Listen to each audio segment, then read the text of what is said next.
So I've been in Southeast Asia for the past 2 weeks on vacation, going to a friend's wedding, and while here, I noticed the Ubers and the Bolts, which is like another version of Uber, but they have motorcycle ride-ons, and for like very, very, very cheap, you can ride on the back of someone's motorcycle, and they don't have extra helmets for you, and you're zipping in and out of traffic. And I've seen one motorcycle accident while here, and I was thinking about it. I'm like,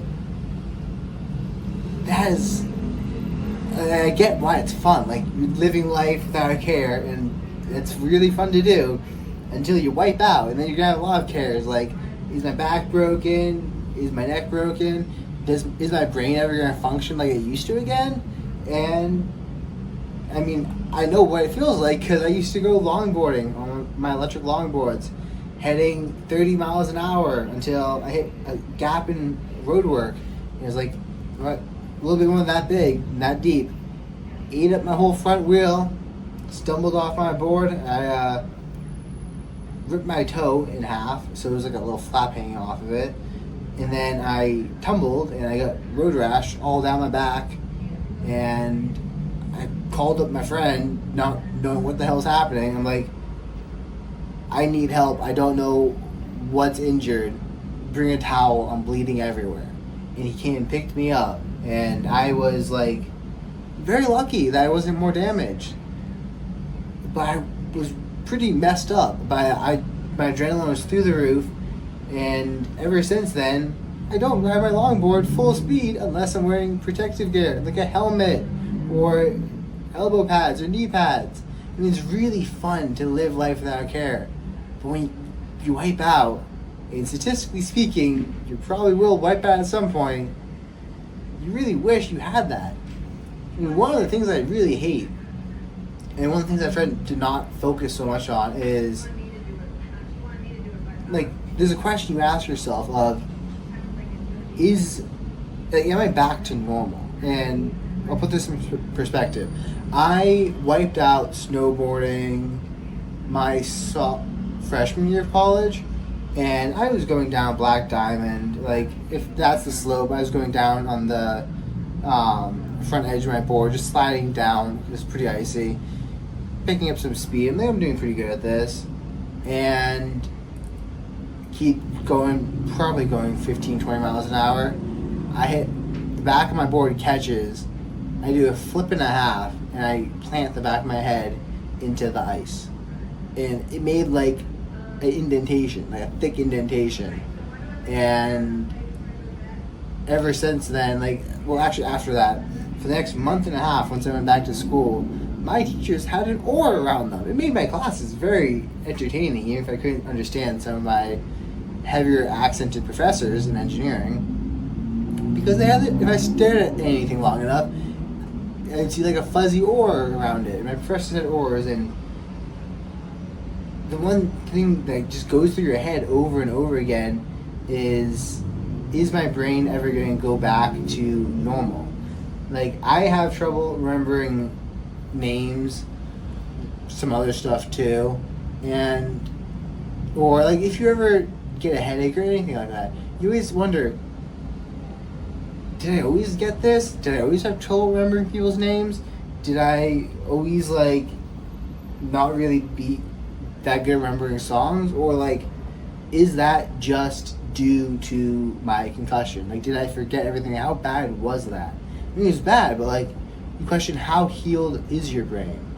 Was I always not able to remember elementary school, or is that just because of my concussion? And that question really sucks, man. You talk to anyone who's had a bad head injury, and they have thought the exact same thing. And it's so simple to protect yourself. Wear a helmet. If you want to do stupid stuff, wear the protective gear to do the stupid stuff.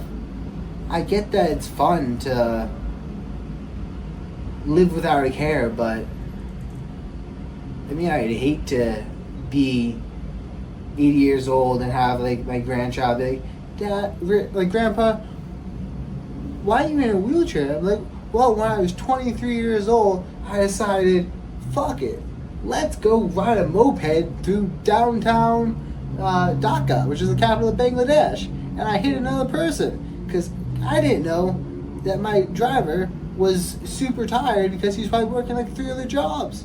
Like, you don't know how tired your driver is. You don't know how good of a driver he is. You don't know if he's intoxicated. You don't know if his girlfriend just broke up with him and he's thinking about that the whole time. Like, you have no idea where his head is. You can't even speak the same language as him.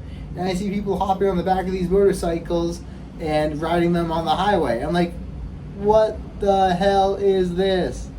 That is retarded. So anyways, yeah, I mean, I just recommend analyzing your own life. Like, look at it and be like, are the areas that I have large potential downsides with extremely limited upsides? Do I, like, not wear a seatbelt? Do I smoke or do I drink? Smoking and drinking, I don't really see the upside to it. If you can justify an upside to yourself, then go ahead, have fun deluding yourself. But there's really not an upside to it. You can do everything that you can reach the same mental states drunk, well, the same level of looseness that you can reach while drunk, sober, by just loosening up, hitting the dance floor, and letting go of your cares and how other people see you. You don't need to be drunk. I go clubbing with my friends and I don't drink a drop. I haven't had any alcohol in years and I love it. But yeah, just look at your life. Like in jiu-jitsu, like I do fighting and I look at my style and what I do and I'm like, I love throwing people. I love throwing people to the mat. But against bigger opponents, I don't do it because I once broke my sternum. I thought I was the top shit. I threw a couple other people to the mat, was winning a bunch of things. Go against this like 6'4", 240, 250 pound guy. I'm 5'10", 190. And I tried to throw him, he tried to counter. I re-threw him, he bailed. His knee landed on the mat like this. My sternum landed right on his knee and popped. Yeah, so, I mean, the way you play sports, the way you train, the way you go through life, like, you need to think about this stuff beforehand. What is the risk? What is the potential upside of doing this? Is it worth it? And, like, be aware. Like, seriously, be aware. Like, you can mess up your life doing the sport you love. If you like slide tackling and do something a little stupid, you could mess yourself up so you can never do that sport again. And you need to recognize where those stupid decisions can be made and then not do them.